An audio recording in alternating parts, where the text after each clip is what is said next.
3 minutes is all it takes to add follow, sub, and donation alerts to your Kick stream. So we start on the Botrix website, which is linked in the description. And I know it's weird, but we have to log in with another platform, so choose out of Trovo, Twitch, YouTube, or Discord. Once you've chosen a sign-in method and authorized it, head on the profile page, which is on the left here, and let's set up our donation. So I'm going to click the pencil icon here, accept the terms and conditions, and I'm going to type in my PayPal email. Once that's linked, we should be back on this page, and now we have to sign in with Kick.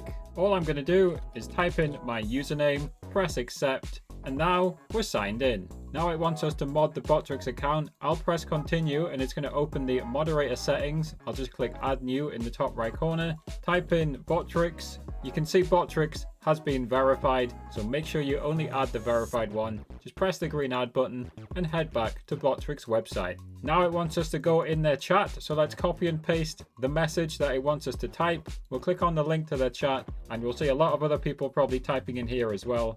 Mine took about a minute to come through, but as you can see, my account has now successfully been linked. So we can head back to the Botrix website and click finish. Now if we look in the top left, it says platform Twitch, so we have to click on settings next to the Kick icon. And now we can add our Kick alerts. So let's click on alerts in the top left. You can see it now says platform Kick. All I have to do is copy this widget URL. Then I'm going to head to my Kick stream on OBS. Underneath sources, press the plus, click on browser. Quickly I'll name this Kick alerts. I'll press OK, and I'm just going to paste it into the box. Shut down source when not visible. Press OK again. I'm now going to click and drag my alerts to place them where they want. I'm going to right click, transform center horizontally to center it perfectly. And I'm going to end by clicking the button to test that it's working. So if we head back, you can see the test is working. You can customize them fully by clicking through the different tabs and going through all the options. And after subscribing, you can watch this video next to add a bot to your Kick chat.